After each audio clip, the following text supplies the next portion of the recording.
Good to be with you all this Sunday morning. This is a favorite reading of mine, the Old Testament reading. Let me explain. The Old Testament reading is a favorite reading of mine because it's one of the very few times I get to talk about my life before I was a priest working in metal. Because I know it's a very, very interesting subject that many of you are just cannot get enough information about metal. So it comes up a lot in conversation. But this is one of the only times I get to preach about it. You know, that season of my life before I was a priest when I worked with metal. And the passage that we're talking about is Malachi, the 3rd chapter of Malachi, verses 1 through 4. It's talking about one day there's going to be a prophet who comes to the people like a refiner's fire and a fuller's soap.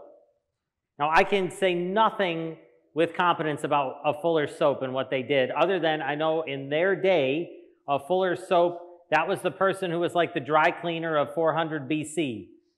They got your clothes white. Your white clothes that got dirty or stained, and you know the Middle East, you probably sweat a lot. So if you had any white clothes that got stained or discolored, a fuller's soap was where you took them to get whitened. I don't know, I never worked at a dry cleaner, I can't speak to that. But the refiner's fire, that I can talk about. Because before I was a priest, I worked in metal, in heat treating. And I'll explain a little bit about what I did, and then I'll talk about the refiner's fire and what it means for us today.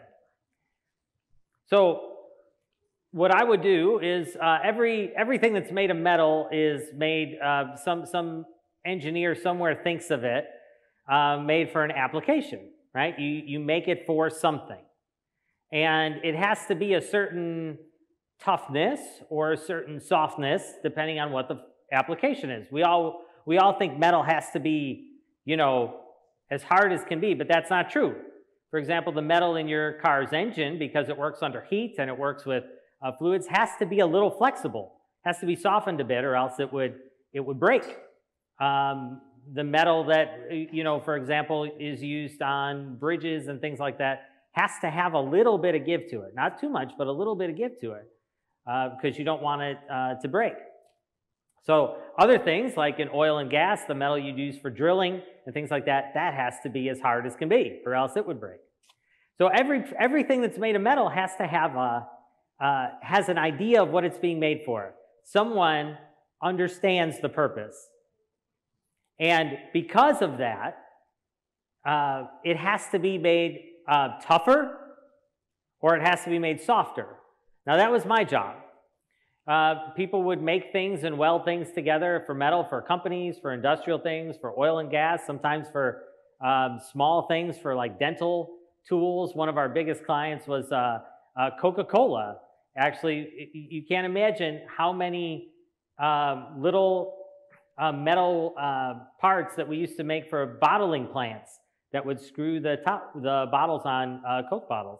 I think I still see them in my sleep, and I haven't worked there in over 12 years. But, you know, a lot of bottles of Coca-Cola get made, right? So you may imagine millions of bottles probably every day get bottled, and so there were always bottling equipment that needed to be done. But that's just one example. There were many, many examples.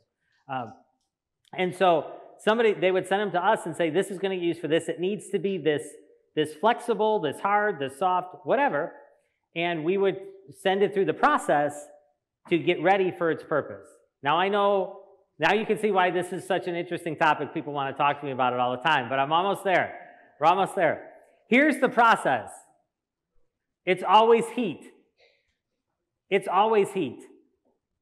No matter what, it's always heat. If a piece of metal needs to be made softer and more durable and flexible, it undergoes a treatment of heat. If it needs to be made tougher and harder, it undergoes a treatment of heat. Right? The only variables are what temperature and how long.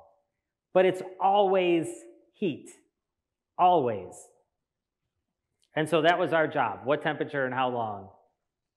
But it's always heat. Okay, let's go back to Malachi, the refiner's fire.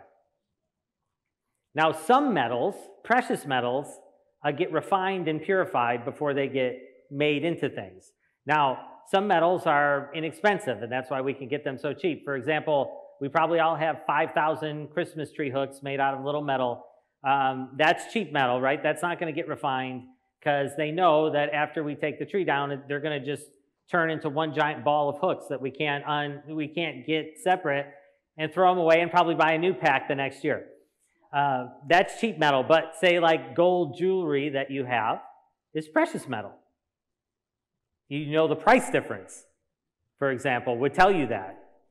So if you had something precious like gold or silver, there's other metals today that we would use, but back then, specifically gold or silver, they would be refined to be pure because they were precious. And so how that would happen, again, it's always heat. But you would heat up gold, and gold melts before a lot of other metals will melt. So gold doesn't have to be as hot as, say, like, another metal would be to melt. But you would heat it up so it would be liquid. And when it's liquid, if there's any imperfections in the gold or the silver, you would see it float to the top of the liquid. Now, I've seen this happen, and you have these little baskets that are made out of a metal that doesn't melt at that temperature, and you kind of just skim off the top the imperfections. And you do that until you can't see anything float to the top. And then, of course, you pour it, and you make wedding rings and earrings and all the things that we have that are made out of gold. And that's how precious metals are purified and refined. It was how it was done back in Malachi's day. It's not much different today. We used to have I used to call it a space suit, this big silver suit we used to put on in a face shield because, you didn't want to put your face over liquid metal. I'm sure they didn't have those types of precautions in Malachi's day, but the process is still pretty much the same as it was 2,400 years ago. You heat it up, you melt it down, you see the impurities, you skim them off, and then you pour it into what it's being used for. What Malachi is saying is this is what the Lord is doing with his people. He's sending prophets, and especially a prophet, to get them ready for the Messiah, to kind of skim away the impurities, to apply some heat, and to get them ready. He was talking about John the Baptist. But this could apply to us too, just we didn't have to live in the time of John the Baptist for this to apply to us. Because you only refine precious metals. So the Lord is saying, my people are precious to me. I'm putting them under heat, not because I'm mad at them, or because I'm punishing them, or because you deserve it, or because it's all random and nothing matters. I'm putting them under heat to refine them and make them more precious. If you think of the image of Jesus kind of as the metal worker, he's preparing his people to be the most precious they can be, to present something beautiful to his Father. And that's the idea Malachi is trying to give to us. Now, here's where it can connect with our lives. All of us are part of God's precious people. We are loved. We are precious in his sight. Because we are precious in his sight, we go through the refiner's fire. Right? The answer is always, with metal, the answer is always heat. No matter what. It's always heat. And so somewhere, just like a piece of metal, there's someone who designs it, who knows its purpose, who knows what it needs to be, and prepares it to be that.